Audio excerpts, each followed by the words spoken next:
नमो ब्रह्मादिभ्यो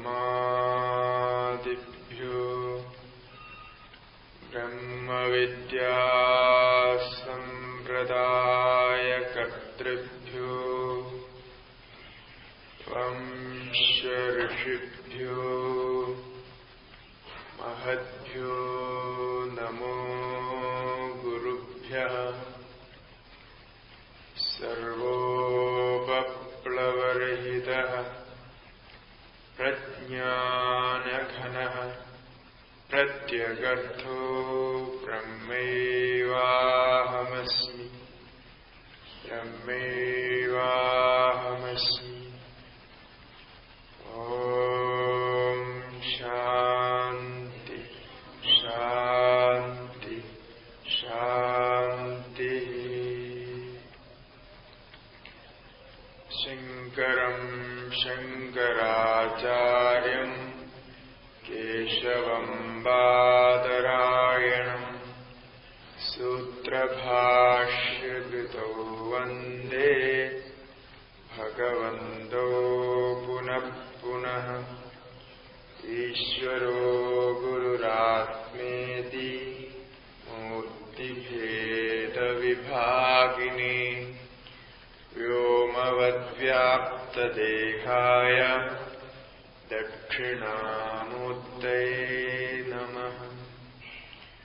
ॐ शान्ति शान्ति शान्ति। ॐ नमो भगवते शिवानन्दाय। ॐ नमो भगवते शिवानन्दाय। ॐ नमो भगवते शिवानन्दाय। ॐ नमो भगवते शिवानन्दाय। ॐ नमो भगवते शिवानन्दाय। ॐ नमो भगवते शिवानन्दाय। ॐ नमो भगवते शिवानन्दाय। ॐ नमो भगवते शिवानन्दाय। ॐ नमो भगवते चिदानन्दाय। ॐ नमो भगवते चिदानन्दाय। ॐ नमो भगवते चिदानन्दाय। ॐ नमो भगवते चिदानन्दाय। ॐ नमो भगवते चैतन्यानन्दाय। ॐ नमो भगवते चैतन्यानन्दाय। ॐ नमो भगवते चैतन्यानन्दाय। ॐ नमो भगवते चैतन्यानन्दाय।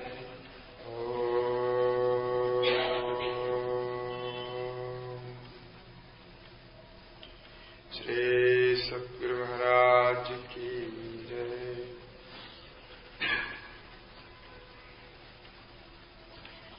ओम नमो नारायण।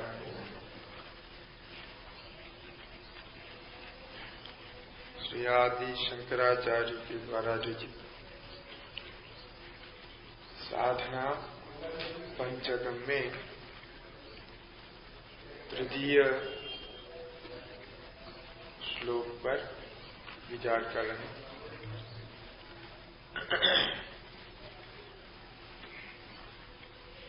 जब गुरु से तत्त्वमस्यादि वाक्य का श्रवण करता है, उसके वाक्यार्थ पर विचार करते हैं। वाक्यार्थ विचार में युक्तियां दी जाती है। युक्ति कैसे युक्ति होनी चाहिए और उसमें तर्क वितर्क करते समय किसका आश्रय लेना चाहिए, इसके लिए कहा श्रुति सिरः पट्ठ समाश्रियता कि निर्णय तो शास्त्र के द्वारा ही होना चाहिए, क्योंकि शास्त्र अपौरुषेय है। शास्त्र जिस ज्ञान का निश्चय करता है वो निर्दुष्ट रहता है।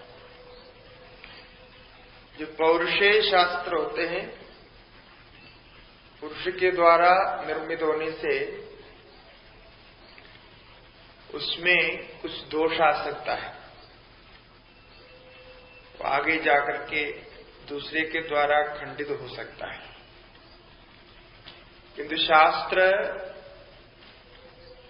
लाखों साल से ऋषियों द्वारा अनुभव किया हुआ अनादि सिद्ध ज्ञान है। ये पुरुषमति के द्वारा निर्मित नहीं होने से उसमें निर्दोष नहीं है, ऐसा मानते हैं। तो इसलिए जब सूक्ष्म विषयों का निर्णय होता है, अतीन्द्रिय विषयों का निर्णय होता है, तो शास्त्र के प्रमाण अनुसार ही निर्णय होना चाहिए। तो ब्रह्म और जीव, इन दोनों के जो ऐक्य है, ब्रह्म का स्वरूप है, जीव का स्वरूप है, ये सब अतीन्द्रिय विषय है। इसलिए अतीन्द्रिय विषय न तर्केण योजयेत। तो अतीन्द्रिय विषयों को तर्क से सिद्ध करने का प्रयास न करें, क्योंकि वो सिद्ध नहीं होता है। उसको समझने के लिए युक्तियां लगाई जा सकती है, किंतु तर्क अप्रतिष्ठित होता है। केवल तर्क से आप कुछ भी सिद्ध नहीं कर सकते। पहले जिसने जैसा देखा समझा वैसा एक तर्क बना के रखा, और बाद में उससे और अच्छे बुद्धिमान आकर के उस तर्क को खंडित करता है, फिर आगे बढ़ाता है। तो इसलिए केवल शुष्क तर्क वेदांत में हो, किसी में भी हो, शुष्क तर्क में कोई तत्व नहीं रहता है। उसके आधार पर आप कुछ प्राप्त नहीं कर सकते। इसलिए श्रुति शिरः पक्ष समाश्रियता कहा। यही बात आगे भी दृढ़ करके बोलते हैं, दुस्तर्का सुविरम्यता। दुस्तर्क कभी भी नहीं करना चाहिए। हमारे जो मन में स्वीकार नहीं होता, कभी कभी स्वीकार होने पर भी हम उसमें ऐसे तर्क लगाते हैं कि वो खंडित हो जाता है। तो इसलिए दुस्तर्क नहीं करना चाहिए। तर्क करते समय हमारा पहुंच, हम जितने तक जाना, जिसका अनुभव किया, उस स्वीकार के साथ तर्क होना चाहिए। तो दुस्तर्कात सुविरम्यता, सुष्टु विरम्यता का बहुत बिल्कुल दुस्तर्क नहीं करना चाहिए। जब तर्क करते हैं सुतर्क करना चाहिए। सुतर्क मन अच्छा तर्क, वह शास्त्रानुश्रुति ही है, अपने अनुभव के आश्रय पर है। तो अनुभव आश्रित, शास्त्राश्रित जो तर्क है, उस तर्क से ही इसको समझने का प्रयास करें। इसलिए श्रोतव्यो मंतव्य है। तर्क को स्वीकार करते हैं, तर्क नहीं चाहिए ऐसा नहीं कहते, तर्क चाहिए। मंतव्य में मनन करने के लिए तर्क की आवश्यकता है, किंतु तर्क कुतर्क नहीं होना चाहिए, दुस्तर्क नहीं होना चाहिए। जब भी दुस्तर्क के अवसर आता है तो वहां से, हमारे शास्त्र में ऐसा कहा, गुरुजन भी ऐसे कहते हैं कि दुस्तर्क का अवसर जहां आता है, दुस्तर्क से दूर होना चाहिए। मतलब वहां तर्क नहीं करना चाहिए। तर्क करते करते करते बाहर हो जाता है, फिर अभिमान के लिए तर्क करते हैं। तो भाष्यकार भी एक जगह ऐसे लिखा है, ये प्रश्नोपनिषद में, बौद्ध क्षणिक विज्ञानवादी है, वो कहता है कि सब क्षणिक है, बौद्ध में भी अलग अलग प्रकार, उसमें एक प्रकार क्षणिक विज्ञान को मानते हैं कि ये सारे जगत क्षण क्षण में बदलता रहता है। इसी प्रकार हमारे मन भी क्षण क्षण में बदलता रहता है, इसलिए सब कुछ क्षणिक है, कोई भी स्थिर नहीं।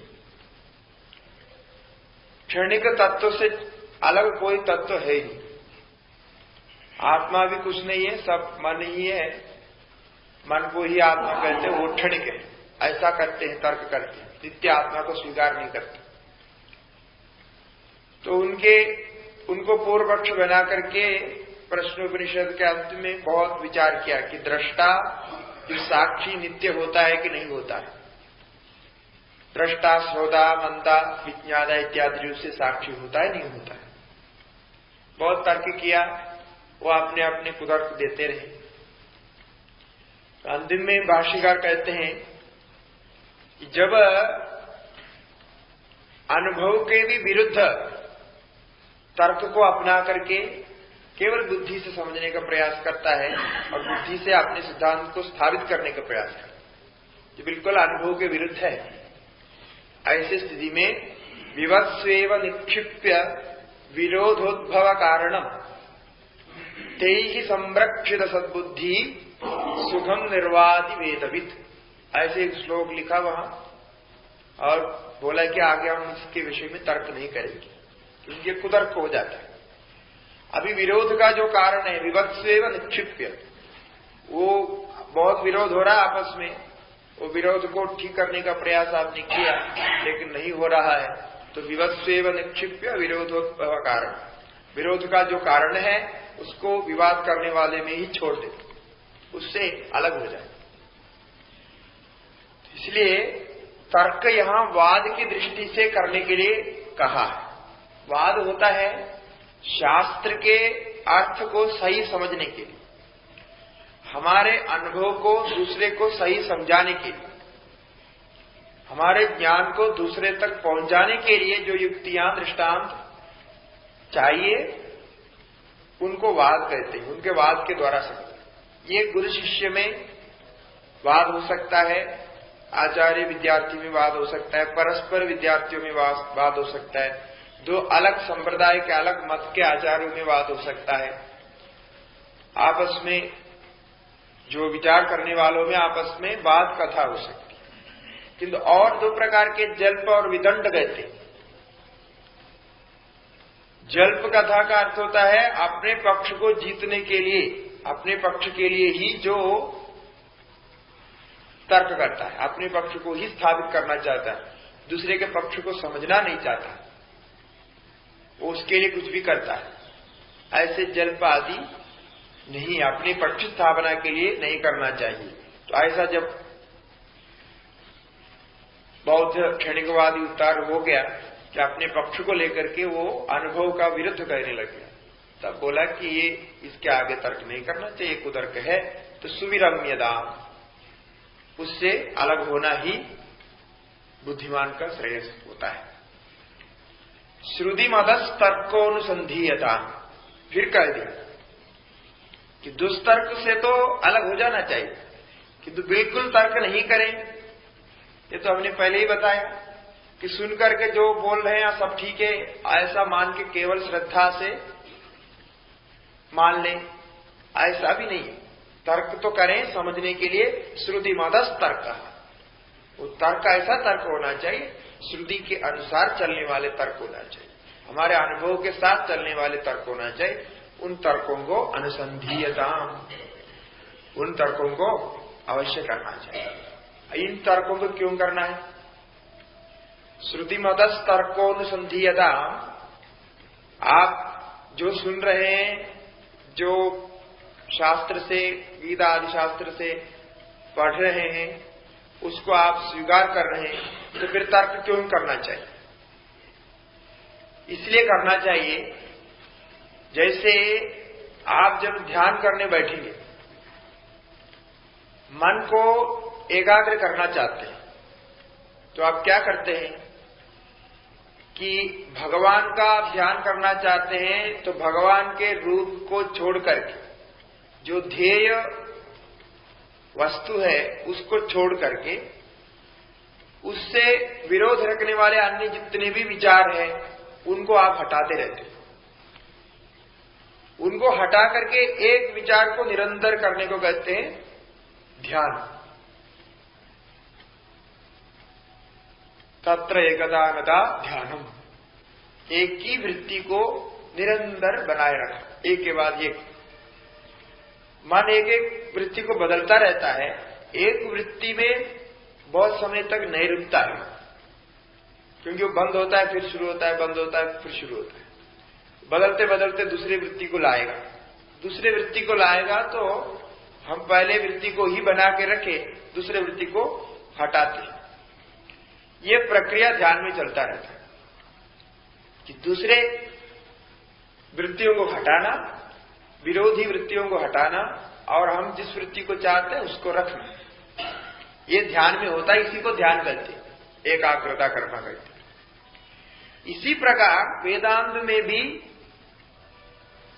आत्मा में निष्ठा बनाने के लिए, आत्म संबंधी वृत्तियों को पुष्ट करने के लिए उसके विरोधी वृत्तियों को हटाना है, विरोधी पक्षों को हटाना है, उसके विरुद्ध में जितने तर्क आएंगे, युक्ति आएंगे, उसको खंडित करना है। तभी एकाकार वृत्ति बन सकती है, आत्मा के संबंध में आपको ज्ञान हो सकता है।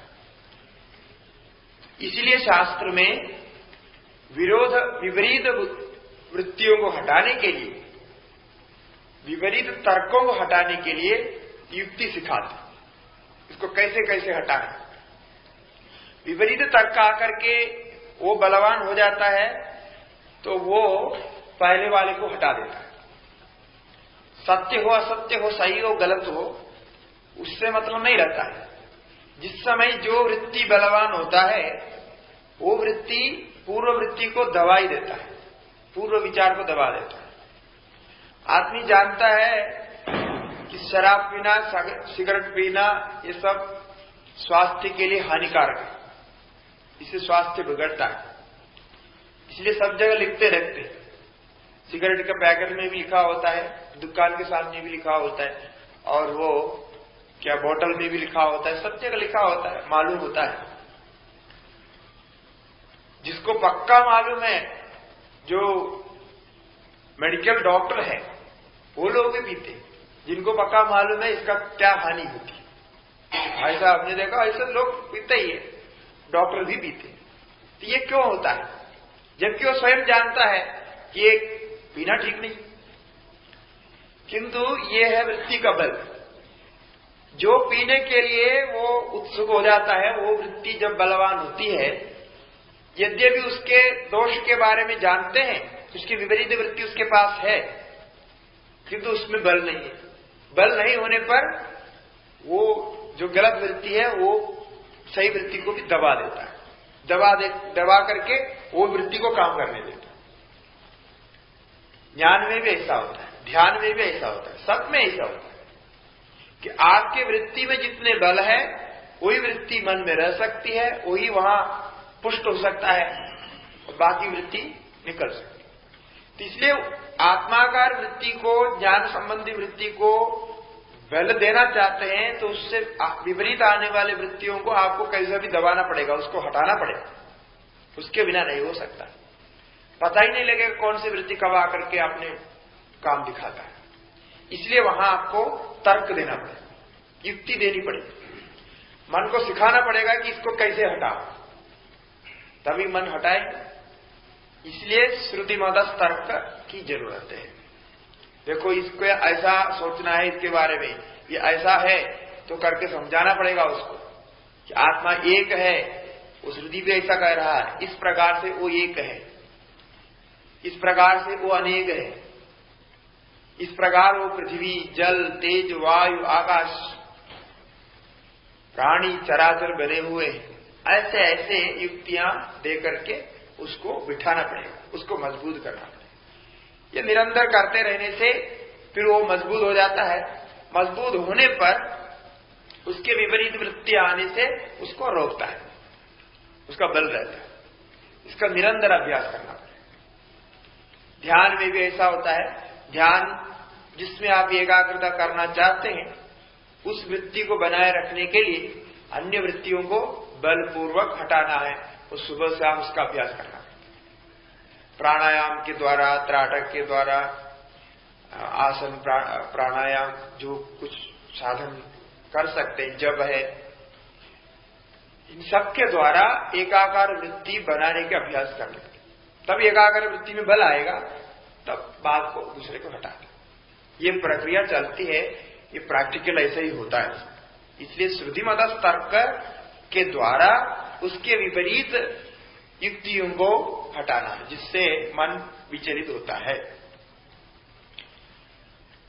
इसमें भी पक्ष यही है कि दो वृत्ति जब भी आते हैं, दो से अधिक वृत्ति आती है, तर्क देता है, तो उसमें शास्त्र संबंधी जो बात है वो आपको पूरे समझ में आए ना आए, लेकिन जब निर्णय लेते हैं दोनों में आप चुनते हैं तो शास्त्र संबंधी को ही चुनना है, उसके विपरीत को नहीं चुनना। शास्त्र संबंधी को चुनेंगे तो बाद में उसी में रहेगा, बाहर नहीं जाए, नहीं तो बाहर चला जाएगा। ऐसा नहीं होना है। इसलिए श्रुति के साथ विरोध आने वाले जो है उसमें निर्णय देते समय भी श्रुति के संबंध में निर्णय ले। श्रुति माने वेद, शास्त्र। ऐसा निर्णय लेते लेते धीरे धीरे उसमें स्थिर हो जाए। ऐसा ब्रह्मास्मीति विभाव्यता। अच्छा, इन तर्कों के द्वारा दुष्तर्क को हटाया और श्रुति जिसको सत्य बोल रहा है उसको आपने स्वीकार किया और निरंतर उसमें वृत्ति बन गई, तो वो वृत्ति कैसे रहेगी, कौन सी वृत्ति होनी चाहिए? तो कहा ब्रह्मास्मि इति, मैं ब्रह्म हूं, ऐसी वृत्ति बनानी चाहिए। तो ब्रह्म का लक्षण जो शास्त्र में कहा, उस लक्षण को ध्यान करते हुए वो लक्षण और अपने स्वरूप का चिंतन मिलाकर वो ब्रह्माकार वृत्ति बनाने के प्रयास करना। सर्वत्र ब्रह्म का दर्शन करें, उस व्यापक वृत्ति को बनाएं। जो हम प्रातःकाल के जो पाठ में मांडुक्य में जो विचार कर रहे हैं वो इसी के आधार में है। जो व्यापक कैसे बनाया जा सकता है, बुद्धि में वृत्ति को विशाल कैसे बनाया जा सकता है, इस प्रकार उसको विशाल बनाए, ब्रह्म स्वरूप में उसको लाए। विभाव्यता, संभाव्यता। तो ये ब्रह्माकार वृत्ति के बिना ज्ञान नहीं हो सकता है। किंतु ये वृत्ति ब्रह्म का स्वरूप ही नहीं है, इसमें अंदर है। ब्रह्म ज्ञान के लिए, ब्रह्म स्वरूप अनुभव प्राप्त करने के लिए जो ब्रह्म ज्ञान की आवश्यकता है वो ये ब्रह्माकार वृत्ति है।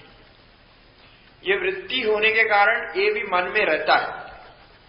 मन का जो स्वभाव है वैसा ही रहता है, मन बदलता रहता है, इसलिए वृत्ति भी बदलती रहती है।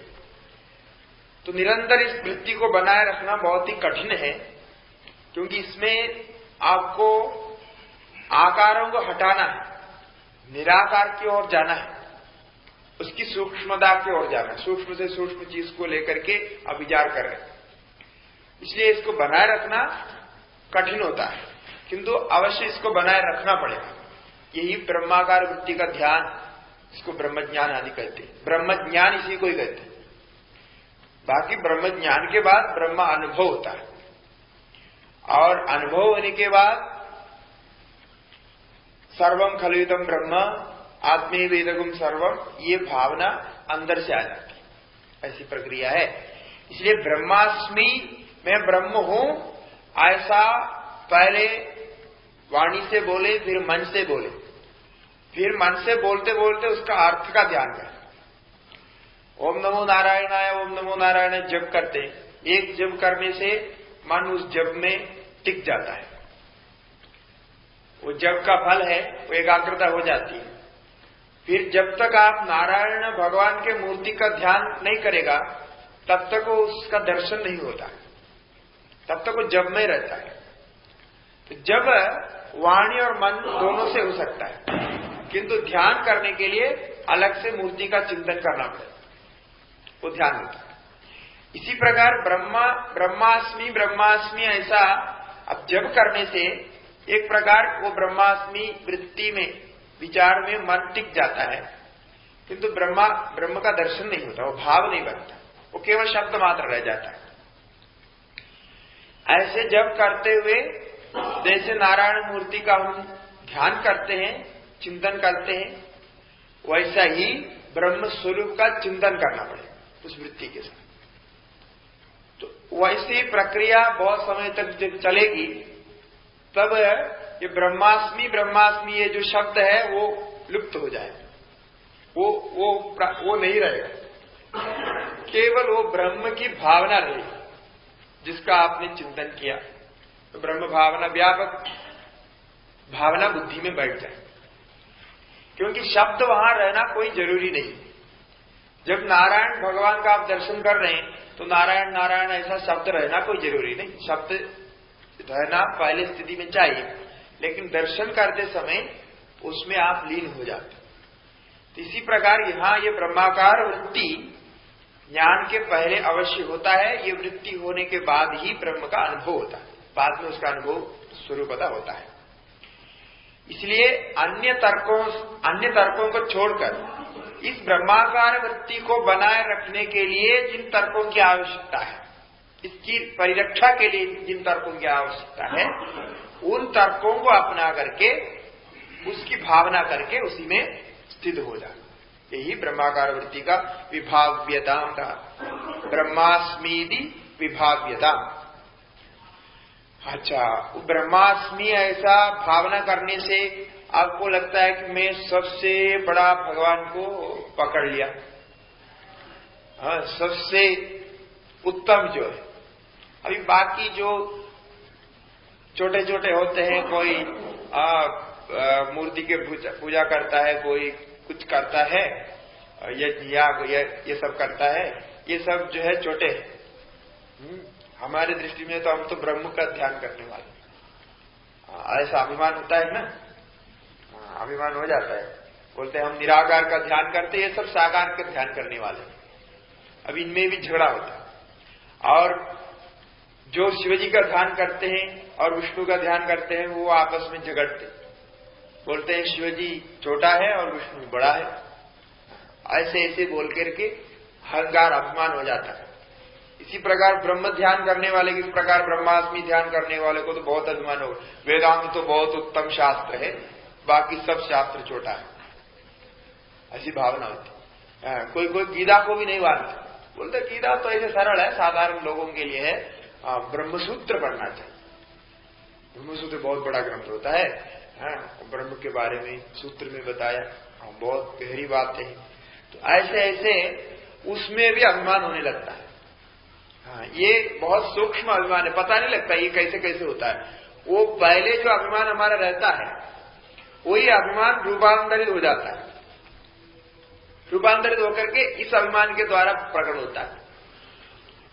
एक को छोड़ करके दूसरे को पकड़ता है, क्योंकि बिना अभिमान से हम रह नहीं सकते हैं, तो एक अभिमान को छोड़ के दूसरा अभिमान को पकड़ लेता है। ऐसा यहां भी हो सकता है, और यहां ऐसा हो जाने से तो बहुत खतरा है।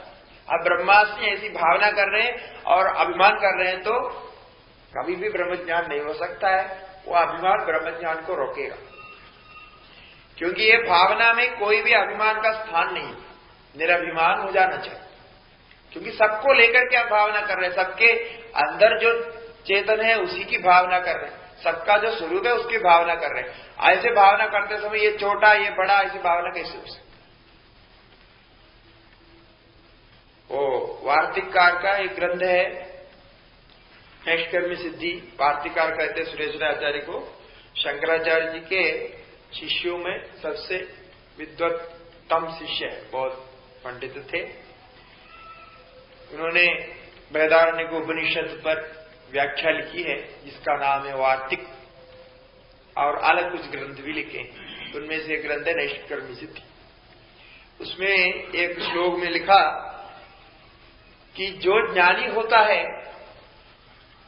उसको तो कोई दूसरा ज्ञानी दिखाई नहीं देगा, क्योंकि आत्मरूप से तो ज्ञानी एक है, और स्वयं में ज्ञानी हूं ऐसा अभिमान भी नहीं होता है। बहुत ध्यान से सोचना ये कैसे बोल रहे हो, स्वयं तो वो अभिमान नहीं होता है कि मैं ज्ञानी हूं, हाँ, जो असली वेदांत सीख लिया उसको कभी अभिमान नहीं होता है कि मैं वेदांती हूं, बाकी सब द्वैती है, बाकी सब जो है गलत है, निंदा करते हैं, ऐसा नहीं होता। ज्ञानी को स्वयं यह अभिमान पहले नहीं होता है कि मैं ज्ञानी हो गया हूं, मैं अन्य से श्रेष्ठ हूं, इसलिए उनको कोई दूसरा ज्ञानी भी दिखता नहीं, क्योंकि आत्मा तो एक है। ज्ञान जिसको प्राप्त हो गया उसके लिए एक ही दिखता है, नहीं दिखता। ठीक है, स्वयं भी अभिमान ज्ञानी का नहीं, दूसरे का भी अभिमान दूसरे ज्ञानी को भी नहीं देखता, फिर अज्ञानी को देखता होगा। बोला उसके लिए कोई अज्ञानी भी नहीं होता, उसके लिए उसकी दृष्टि में कोई भी अज्ञानी नहीं है, सब ज्ञानी, सबके अंदर ज्ञान है, क्योंकि आत्मा सबके अंदर बैठा, वो आत्मा का ही दर्शन कर रहा है, सबके अंदर आत्मा बैठा है, तो वहां कोई अज्ञानी हो नहीं सकता है। फिर छोटा बड़ा होने की तो बात ही दूर है, वहां कोई छोटा बड़ा ऊपर नीचे कुछ नहीं होता।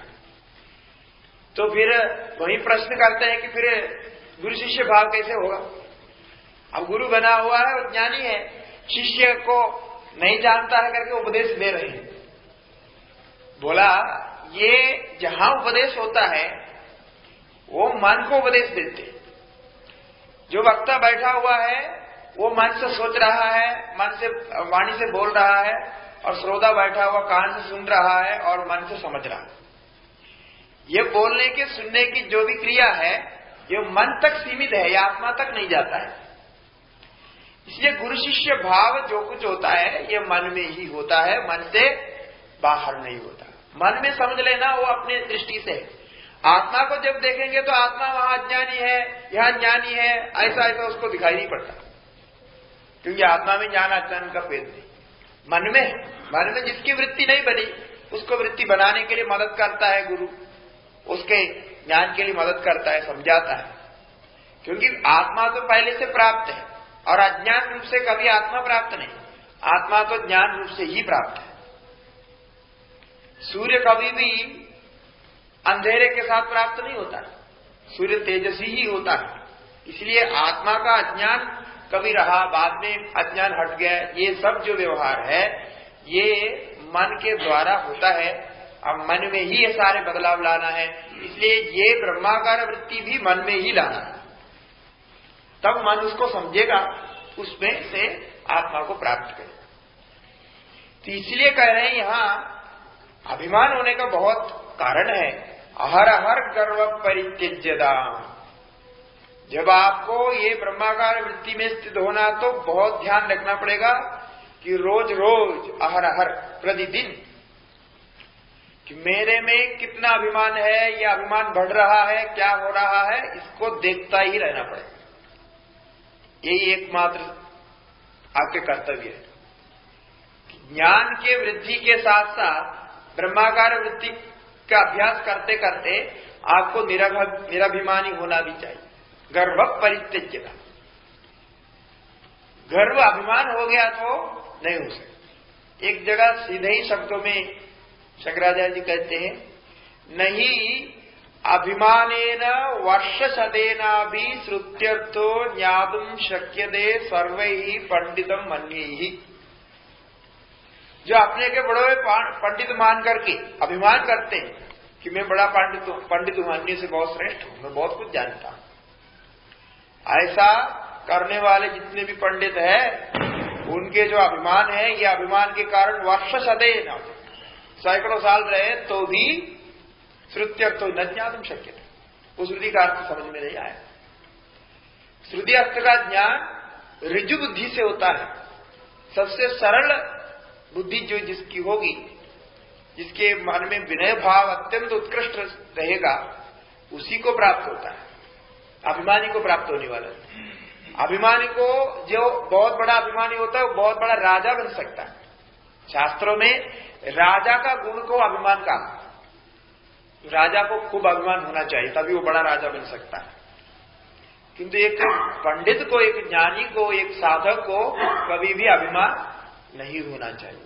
इसलिए ये ब्रह्मास्मि यदि विभावना करते हुए कभी भी वेदांत दूसरे से आपको अलग रखो, आपको बड़ा मानो, आप ऐसा करो वैसा करो नहीं कहता है।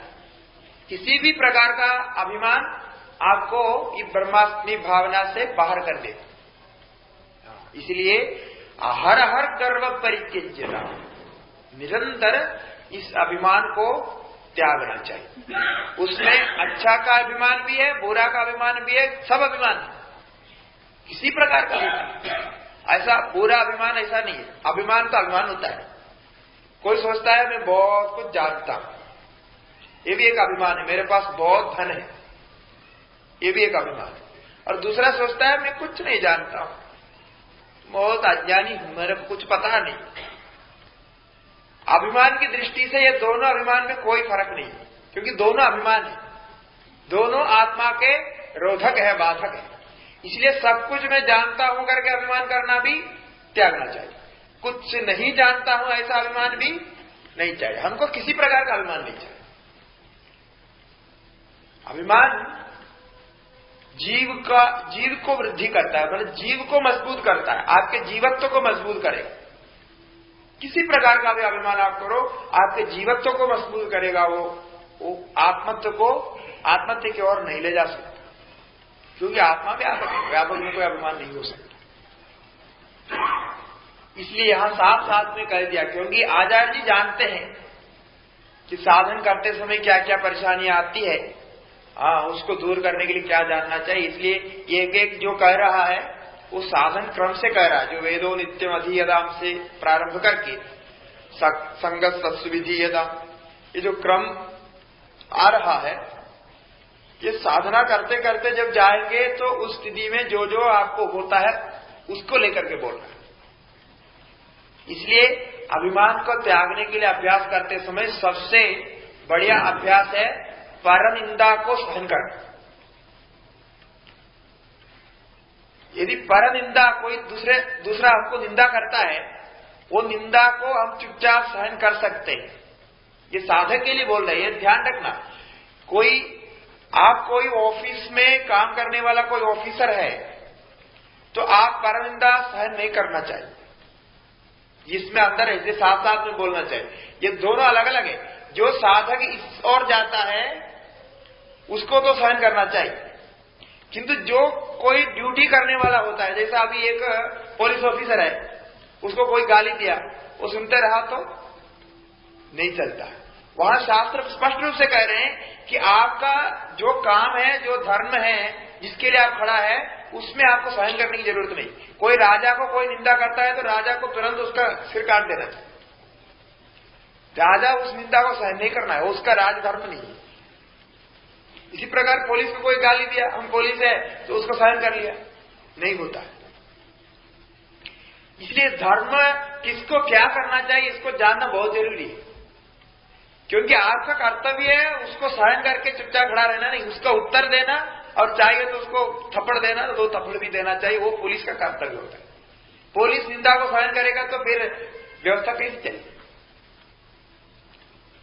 तो जो कर्तव्य जिसका होता है वो कर्तव्य का पालन करने से ही वो होता है। अब साधक बनने से बाद आप सन्यासी बन गया, इस प्रकार से सबसे मुक्त हो गया, सब ड्यूटी समाप्त कर दी, अभी आपको ध्यान करना है, ब्रह्म विचार करना है, सब आप त्याग दिया, तब आप दूसरे को निंदा सहन करना चाहिए। कोई निंदा किया, आपको थप्पड़ मारा तो भी उसका प्रत्युत्तर देने का अधिकार आपको नहीं है। इसमें दोनों में बहुत अंतर है। इसलिए कर्तव्य कहां क्या होता है उसको ठीक समझना चाहिए। आप महाभारत, यदि आपको कभी समय मिला तो महाभारत निकाल के यदि आपके जीवन में एक बार महाभारत पढ़ सकते हैं तो आपको समझ में आएगा कि कर्तव्यों को कैसे कैसे पालन कराया भगवान कृष्ण। जिसका जो कर्तव्य है उसको वैसे ही पालन करने से फल होता है। वो अन्य का कर्तव्य अपनाने से तो चलेगा नहीं। जिसको जो करना है उसको वो करना, किसी को भी छोड़ा है। एक आदमी एक बैंक के सामने सिक्योरिटी होके खड़ा था, उसके ड्यूटी है बैंक में आने जाने वाले को देखना। वो वहां खड़ा था सुबह सुबह, तो एक अंधा आदमी उसके सामने से रोड से जा रहा है। वो अंधा है, काला चश्मा पहना हुआ है, डंडे से ऐसा ऐसा कर रहा है, कई गड्ढे में गिरने जा रहे हैं, कुछ होने जा रहा है, उसका माने चलना मुश्किल हो रहा है। इसको देख करके दया आ गई, वो तुरंत अपने बंदूक वहां रखा, उसके बाद गया उसके पास अंधे के पास गया, उस अंधे को वहां से पकड़ा, और वो जब पकड़ के जा रहा तो अंधा भी खुश हो गया, ठीक है अच्छा है। उसके साथ में जहां उसको जाना था वो रोड क्रॉस करना था, रोड को क्रॉस करा के उस पार छोड़ के वापस आ गया। इतने में कुछ डाकू चोर लोग जो है बैंक के अंदर घुस गया और उन्होंने हथियारों से जहां वहां का जो भी मैनेजर वगैरह उनको अपने कब्जे में लिया और सारे धन लेकर के भागे। अब कब्जे में लेने के बाद तो कुछ नहीं कर सकते, चला गया। पुलिस आ गई तो सबसे पहले ये सिक्योरिटी को अरेस्ट किया। उन्होंने बोला मैंने क्या गलती की? तुमने कोई गलती नहीं की, तुमने क्या की? तुम्हारे ड्यूटी को तुमने निभाया। तुम्हारी ड्यूटी था वहां खड़े होकर के बंदूक लेकर के वो गेट के सामने खड़ा रहना। तुम चला गया उसको बचाने के चक्कर में और उसके बीच में घुस गया, और जो अंधा बन के आया था वो इन्हीं का ही आदमी था। वो ऐसा नाटक करके आया इसका ध्यान दूसरे ओर ले जाने के लिए। उसको अरेस्ट करके उसको ले गया। क्यों किया? क्योंकि उसके ड्यूटी वो अंधे को बचाने का नहीं है, अंधे को पार कराने का वो ड्यूटी उसका नहीं है। वो ड्यूटी पर खड़ा है बंदूक लेकर के, उसका देखना है कि ये बैंक में कोई चोर आता है कि कौन आता है, उसका देखभाल करना उसका ड्यूटी था, उसका अलार्म बजाना, उसके लिए प्रबंध करना। और वो नहीं करते हुए दूसरे ड्यूटी करने गया, ये दिन में अच्छा काम है। कोई दीन है उसको मदद करने गया, ये अच्छा काम है। अच्छा काम तो बहुत है, किंतु अच्छा काम से मतलब नहीं है। जो आपका कर्तव्य है उस कर्तव्य को ठीक निभाना आपका कर्तव्य होता है। यही हमारे शास्त्रों में ये कर्तव्य अकर्तव्य का विचार करते हैं। कर्तव्य अकर्तव्य को जानना बहुत जरूरी है। अच्छा काम होने से हम कर सकते ऐसा नहीं है, हम अभी उसके लिए तैयार है, हमारा वो कर्तव्य है। पहले हमको पता लगाना पड़ेगा कि हम कहां हैं, हमको ये करना चाहिए वो करना चाहिए। इसलिए जो साधक इस प्रकार से सबसे अंतर्मुख होकर के अपने अभिमान को त्यागते हुए ब्रह्मास्मि इत्यादि विचार करना चाहता है, संन्यास्त हो गया है, संन्यासी की स्थिति में है, उसका कर्तव्य है कि परनिंदा का सहन करें, अब कभी भी हिंसा न करें, मधुर व्यवहार करें, जो कुछ सुख दुख आता है उसका सहन करें। ये सब उसके लिए कर्तव्य है, लेकिन बाकी लोगों के लिए वो नहीं। जिस स्थान में जैसा है उसके लिए वह कर्तव्य होता है।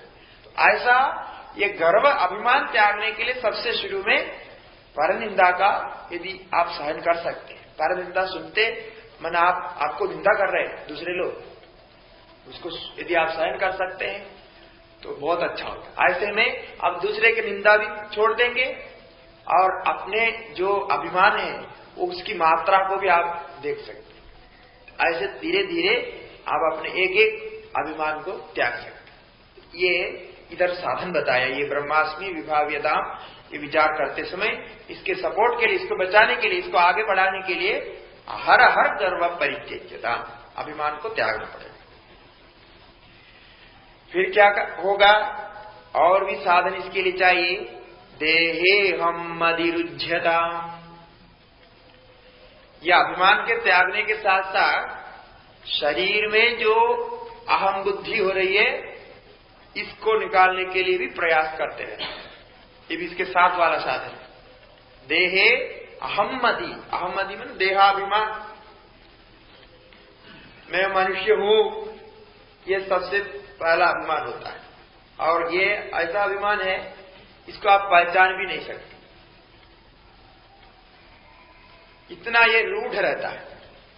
मैंने इसको आपने बनाया नहीं, मैं मनुष्य हूं ऐसा करके आपको चिंतन करने की आवश्यकता नहीं, आप मनुष्य होते हैं। इसको अलग करना बहुत मुश्किल होता है। और इसको अलग किए बिना, इसको तितर बितर किए बिना आप जो है ये अहम ब्रह्मास्मि का ध्यान नहीं कर सकते। अब मन दोनों तो नहीं करेगा ना, मैं मनुष्य हूं ये भी मानना है, मन कहेगा तुम क्या क्या बोलता है, ये मनुष्य हूं ये भी मानना है, ब्राह्मण हूं ये भी मानना है, क्षत्रिय हूं ये भी मानना है, मैं ऐसा हूं, पुरुष हूं, स्त्री हूं, मैं बुढ़ा हूं, जवान हूं, हाँ ये सब मानना है, उसके साथ ब्रह्मास्मि भी मानना है, ऐसा तो होगा। इसलिए ब्रह्मास्मि जब मानना है तो बाकी एक एक को निकालना ही पड़ेगा। आत्मा का स्वरूप का यदि आपको चिंतन करना है, दूसरे को धीरे धीरे दबाना पड़ेगा, उसको हटाना पड़ेगा। उसको हटाने के लिए पहले जैसा बोला, तर्क की सहायता चाहिए।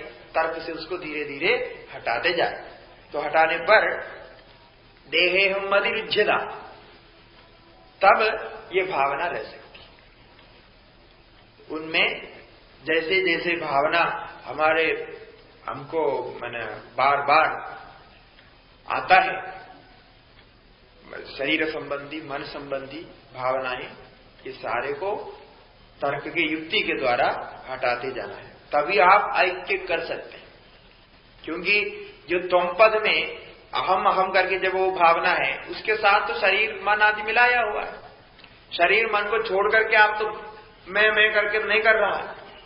यदि शरीर मन को छोड़ करके आत्मा में आप अहम आदि करते हैं, तब तो बहुत अच्छी बात है। वो तो नहीं कर रहे, देह अभिमान को छोड़ के नहीं कर रहा है, इसलिए देहाभिमान को छोड़ने का प्रयास करना चाहिए। देहे हम मदिरुज्यता। अब ऐसे करने के बाद इसमें भी कुछ व्यक्तिगत परेशानी आ जाती है। सामान्य रूप से तो जितना होता है वो सब कहा, किसी किसी का अपना कुछ प्रॉब्लम होता है। कोई जो है शांति से बैठ नहीं सकते, चुपचाप कोई बैठना चाहते तो बैठ नहीं सकते। ध्यान करना तो बहुत दूर की बात, बैठ ही नहीं सकते।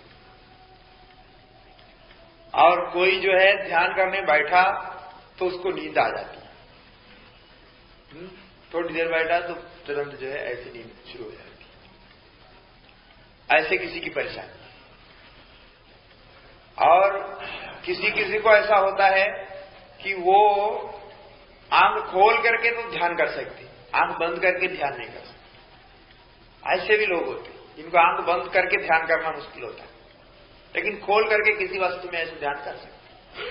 हमने एक व्यक्ति को ऐसा भी देखा जो आंख खोल करके सोता है, सोते समय भी आंख उसकी खुली रहती।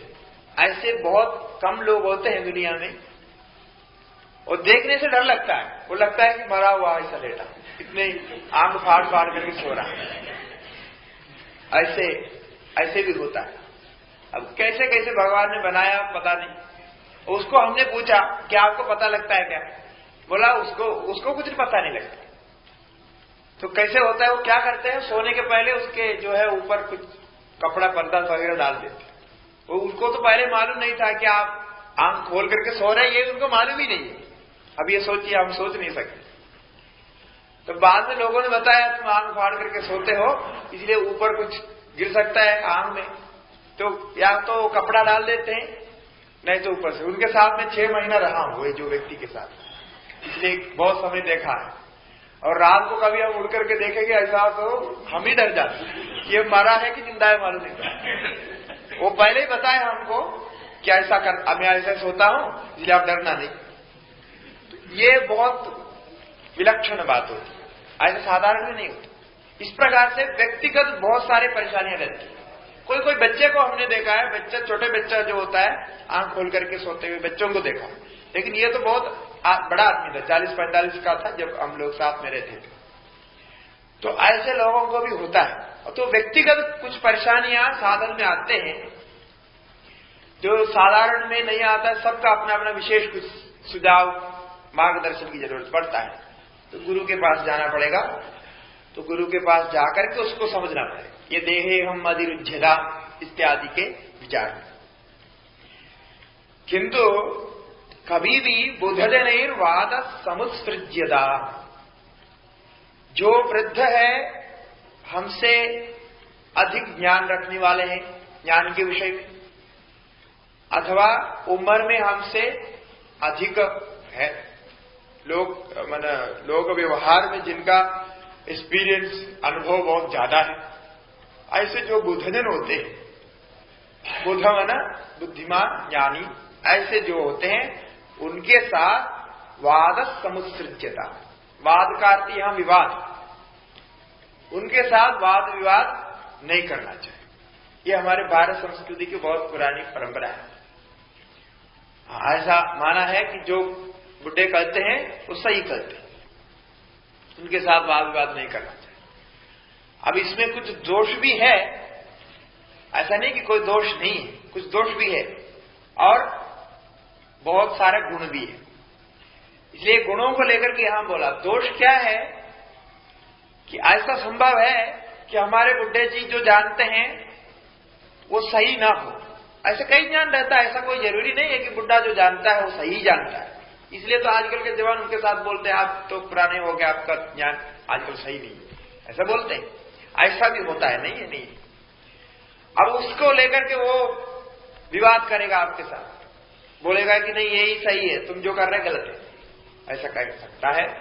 ऐसा बहुत कुछ मान करके चलने से हमारे संस्कृति में कुछ आपत्तियां भी, कुछ दोष भी आए, केवल बुड्ढों की बात मान करके चलने से, आगे पीछे विचार नहीं करने। तो इसलिए कुछ दोष तो है, वो तो बुद्धिमान को विचार करके समझना चाहिए, किंतु फिर भी उसके साथ विवाद नहीं करना चाहिए। विवाद तो नहीं करना है, वो माने न माने, आप विचार करके जो समझे वो सही समझे, उस मार्ग को अपनाएं। आपको यदि समझ में नहीं आया तो दूसरे के साथ विचार करके जो सही समझे उसको करें, किंतु वृद्धों के साथ विवाद करने की मनाही तो शास्त्र में है।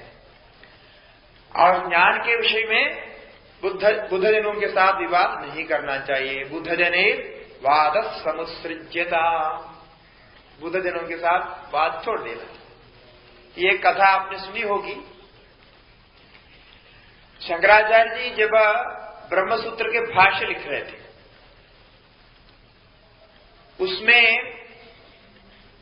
भाष्य ब्रह्मसूत्र तो व्यास भगवान के द्वारा बनाए हुए, ब्रह्मसूत्र के रचयिता वेद व्यास है, और उस पर भाष्य लिख रहे थे भगवान भाष्यकार, अद्वैत सिद्धांत को सिद्ध करने के लिए। तो वेद व्यास जी के मन में आया कि ये जवान लड़का है, हा? और ब्रह्मसूत्र पर भाष्य लिख रहा है, इसकी एक परीक्षा करनी चाहिए, ये ठीक समझ के लिख रहा है कि नहीं लिख रहा है। ऐसी परीक्षा करने के लिए व्यास भगवान स्वयं ब्राह्मण के, एक वृद्ध ब्राह्मण के वेश में शंकराचार्य के सामने आया एक दिन सुबह सुबह। आचार्य जी वहां कुछ स्वाध्याय चला रहे थे, कुछ लिख रहे थे। सामने आकर खड़ा हो गया तो नमस्कार किया, उनको आसन दिलाया, बैठे रहे। तो स्वाध्याय के बीच में ही ये वृद्ध ब्राह्मण कुछ प्रश्न करते रहे, किंतु आचार्य जी उसके पहले उत्तर नहीं दिया। ऐसे प्रश्नों कर रहे थे, सद्वैत के सिद्ध करने की दृष्टि से प्रश्न कर रहे थे। अब उनके आकार देकर के, उनके उम्र को देकर के आचार्य जी ये नहीं समझा कि इनसे विवाद करना चाहिए, सुनते रहे। बाद में ये वृद्ध जो है, व्यास भगवान जो आया, वो स्वयं नाराज हो गया, बोला कि आप उत्तर क्यों नहीं दे रहे, मुझे उत्तर चाहिए आपका। तो कहते हैं आचार्य जी ने कहा, देखिए आप तो मेरे से उम्र में बहुत बड़े, वृद्ध ब्राह्मण दिखते हैं, मैं आपके साथ विवाद नहीं कर सकता, किंतु मैं इतना कर सकता हूं, जो मैंने समझा, ऐसा समझा, ये मैं कर सकता हूं, किंतु आप जो सही समझे अस्वीकार करें। ऐसे बहुत विनय भाव से कहा, हाँ ठीक है, तुमने इस सूत्र के संबंध में क्या समझा। तदंतर प्रतिपत्ति अधिकरण एक सूत्र अधिकरण है, उस विषय में पूछा, इस सूत्र का अर्थ तुमने क्या समझा, बोलो। तो भाष्यकार जो समझा पूर्वापर पक्ष सब रख करके युक्ति के अनुसार विचार रखा, उसमें भी कई प्रत्युत्तर किए, किंतु उन प्रत्युत्तरों का प्रत्युत्तर भाष्यकार नहीं दी, क्योंकि उन्होंने पहले कहा कि जो मैं समझा आपको सुनाता हूं, आपको आपके साथ वाद विवाद करने नहीं कर सकता। वाद विवाद करने का नियम है, आप किसी के साथ भी वाद विवाद कर सकते हैं, किंतु शास्त्र के अनुसार नियम है, वो वाद विवाद के लिए पहले उपस्थित होना चाहिए, पहले बनाना चाहिए, नियम बनाना चाहिए कि हम वाद विवाद करेंगे, तब कर सकते हैं। किंतु ऐसे जो सामान्य रूप से कभी भी कोई किसी को जाकर के कुछ पूछना, मजाक करना या वाद विवाद करना ठीक नहीं मानते। शास्त्र में भी ऐसा नहीं मानते। इसलिए बाद में शंकराचार्य जी उत्तर सुनाया, उत्तर को समझने के बाद वेद व्यास जी तृप्त हो गए कि ये सही कह रहा है और उनको आशीर्वाद दिया। फिर अपना असली परिचय दिया कि मैं व्यास हूं, आपको परीक्षा करने के लिए आया इत्यादि। क्योंकि उनके विचार सुनकर के ही आचार्य जी को भी समझ में आया और अन्य जो शिष्य बैठे थे उनको भी समझ में आया कि ये साधारण ब्राह्मण नहीं है। इसका जो प्रश्न और ये इसका जो विचार सुनते ही मालूम हो रहा है कि कोई दिव्यात्मा है। तो अंतिम में परिचय दिया, ऐसी भी कथा है। इसलिए बुद्धजनों के साथ वाद छोड़ने का अर्थ विवाद नहीं करना है, किंतु शिष्टों के साथ प्रश्नोत्तर से आप जिज्ञासा को निवृत्त कर सकते हैं, इसके लिए कोई रुकावट नहीं। तो वाद समुत्सृज्यता, इस प्रकार अपने अभिमान को निकालते हुए और श्रुति अर्थ को समझने के लिए जो तर्क चाहिए उन तर्कों के साथ अब आगे साधन करते रहेंगे तो ये वाक्यार्थ का अनुभव स्वयं हो जाएगा। अभी इससे आगे चतुर्थ श्लोक में ये ब्रह्मास्मि भावना के लिए जो साधन चाहिए वो तो केवल ब्रह्माकार वृत्ति है, ब्रह्माकार वृत्ति को चलाता रहता। तब संशय आता है कि केवल ब्रह्माकार वृत्ति में रहता है, सब कुछ जिन्होंने त्याग दिया, एकाग्रता उसी में ही है, तो समाधि में बैठा हुआ है, तो फिर उसका शरीर तो कैसे रहे? वो खाएगा पिएगा कैसे, कुछ करेगा, उसका शरीर को कैसे संभालेगा? ब्रह्माकार वृत्ति में बैठा है, कुछ कमाता तो है ही नहीं, वो कैसे खाएगा, उसके जीवन कैसे चलेगा? तो उसके संबंध में आगे विचार करेंगे कि इसका शरीर को आगे कैसे चलाना चाहिए। तो शरीर और साथ में मन भी है, तो ये शरीर मन को आगे कैसे चलाने का प्रक्रिया शास्त्रों में बताया। इसके लिए भी सन्यासियों के उद्देश्य से कहा गया है। तो भिक्षाटन आदि के बारे में आगे विचार करेंगे।